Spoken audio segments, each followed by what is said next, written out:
Hello and welcome to What the Football. We are back again with the end of the video, and before I carry on this video, please put a like and subscribe to the channel, much appreciated.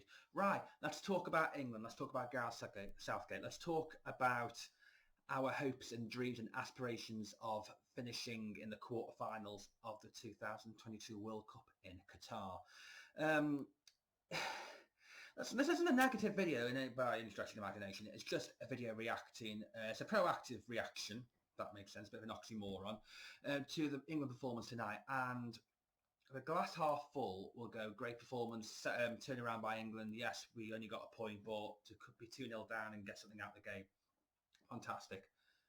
And the glass half empty, which is a category that I kind of fall into because I'm a realist when it comes to England and football, is that we were 2-0 down. And he's playing Maguire again, he's playing Shaw, he's not giving Trent a chance, even though a dead rubber would have been absolutely perfect for him. Same with Tomori and same with Ivan Toney. Did Ivan Toney actually come on? I don't actually think he did he? To be honest with you. I stopped watching after the third goal. I had to do stuff. But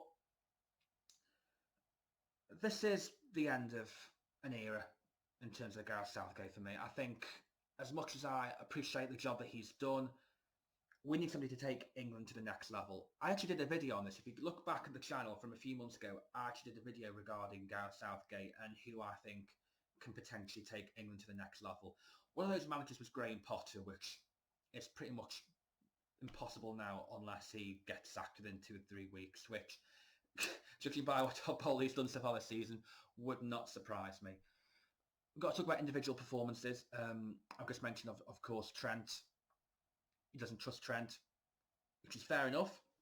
Hold my hands up. I don't particularly trust Trent in international games, in tournaments, defensively anyway. But we're playing a back three. He'll be playing as a wing back, so it possibly could have worked. And he's playing Harry Maguire every single game, which, I mean, like this guy. This guy. Let's just get out there. Harry Maguire's going to the World Cup. And he's going to be starting the World Cup. He'll be starting in a back three with Eric Dyer and John Stones, or Kyle Walker instead of Eric Dyer. That's what's going to happen. And you know what? It'll probably be really good. They'll come back to Manchester United the next week. Eric Ten Hag will look at the new Harry Maguire and will leak goals. And this is what we get at Harry Maguire. Harry Maguire's had a lot of stick in the last few weeks. Now, the stick that I'm giving him is solely based on performance. But also you have to remember that he's a fault for a lot of the things that's gone on in terms of his football, in terms of his professional career. The comments that he made, I did a video on him, the comments that he made about him not playing particularly well and blaming it on players at Manchester United. I mean, David De Gea didn't play tonight.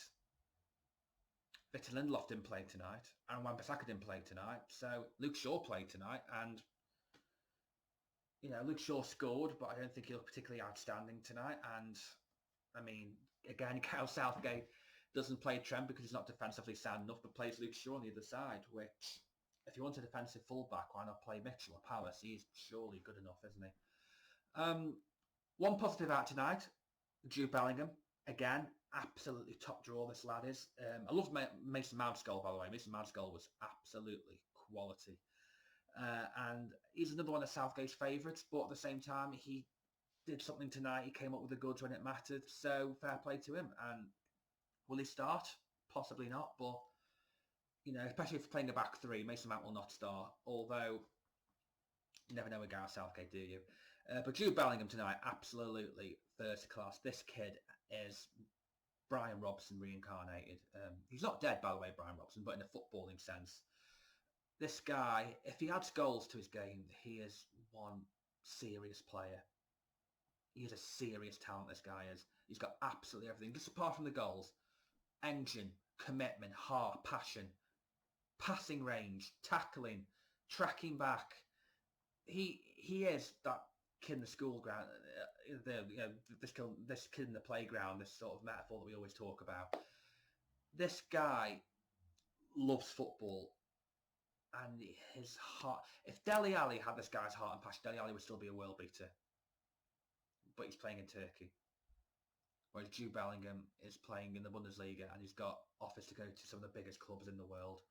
And in the summer, he will go to one of the biggest clubs in the world, or Liverpool.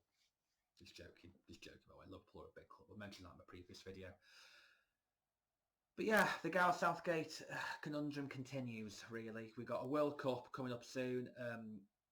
I don't know how the groups work out, but I think if we come up against a team who are tactically sound, with fresh ideas, I think England are in big trouble. I don't think England are going to win this World Cup. I think England at best could reach the semis, which a lot of people see as an achievement. Personally, I wouldn't. First is everything, second is nothing. Just remember that. Bill Shankly said that. Yes, Gareth Southgate has taken us to a final.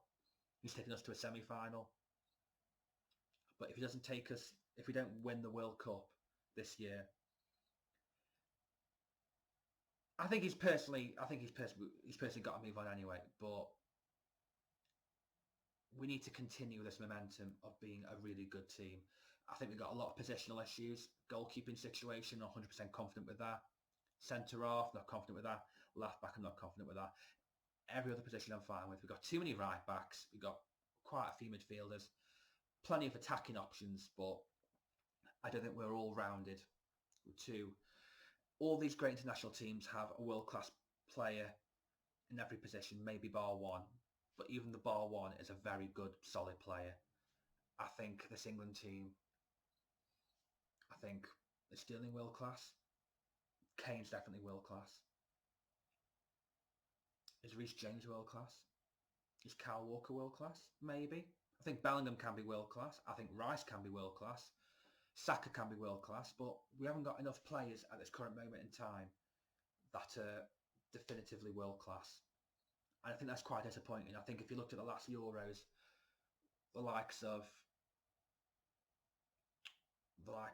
for example, Mason Mount maybe hasn't kicked on that much over the last year or so. Calvin Phillips had a lot of injuries. I think Declan Rice is literally a season away or a big move away from being world class. But I look at France, I look at Portugal, I look at Spain. Got tactically better managers, better players, better structure. Brazil, Argentina. Can you imagine Lionel Messi against Harry Maguire? Can happen. I'm not negative, by the way. I'm not upset or anything. I'm just being realistic, and I'm very tired, which means I must go to bed soon because it is quite late. Thank you so much for watching this video. A little bit, again, bit random. I'm doing these random videos a lot. I'm planning on doing a lot more, especially with the World Cup coming up. World Cup plan, going to do a bit more World Cup content and maybe a little bit more Premier League content in the next few weeks. Have a great night. International football's over for another 50 or so days. Premier League's back. I cannot wait.